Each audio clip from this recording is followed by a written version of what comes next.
Hi everyone, it's great to see you. I'm Lorna and we're reading Claude in the Country by Alex T. Smith, and this is part 4. There was such a lot to see and an awful lot to do. They sampled the cakes at the cake stall just in time for their 3 o'clock snack. They looked on in amazement while somebody showed off her prize pumpkins. They clapped loudly when a man won a prize for his cucumber. And they held their breath as a very snooty-looking man with a clipboard marched around Mrs. Cowpat's pigs, judging them in the most beautiful pigs competition. Eventually he scribbled something on his pad and announced that Mrs. Cowpat had won. Claude threw his berry up in the air with excitement. The snooty judge rolled his eyes and marched off across the field to judge the most cross-looking bull competition.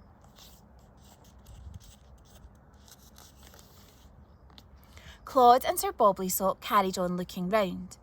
There was a most handsome dog competition in 10 minutes' time, and Claude was just deciding whether to enter when, from across the field, there came the most dreadful noise. Ah!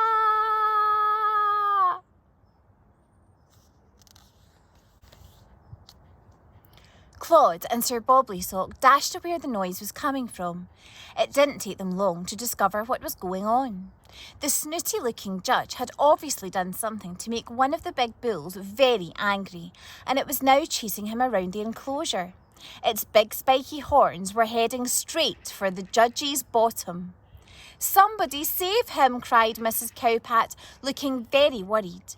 Nobody knew what to do. Just then, Claude had an idea. He remembered the cowboy film he had watched the day before. Bravely, Claude pulled his lasso out from under his berry and strutted into the ring. Sir Bobblysock's bauble shook with fright, and he didn't dare look, except he couldn't help peeping.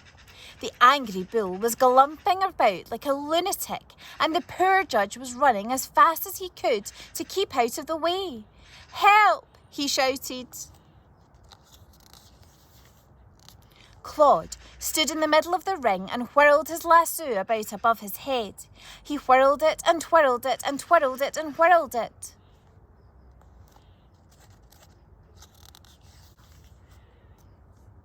The judge was still galloping around the ring with the bull right on his heels. Suddenly the judge's shoes slipped on the slippery grass and whoosh! He skidded across the enclosure and landed splat, face first in a cowpat. The bull screeched to a halt. Then, with steam coming from its nostrils, it started to scrape its hoofs on the ground. Scrape, scrape, scrape.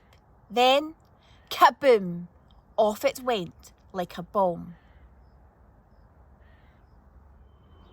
Join me for part 5.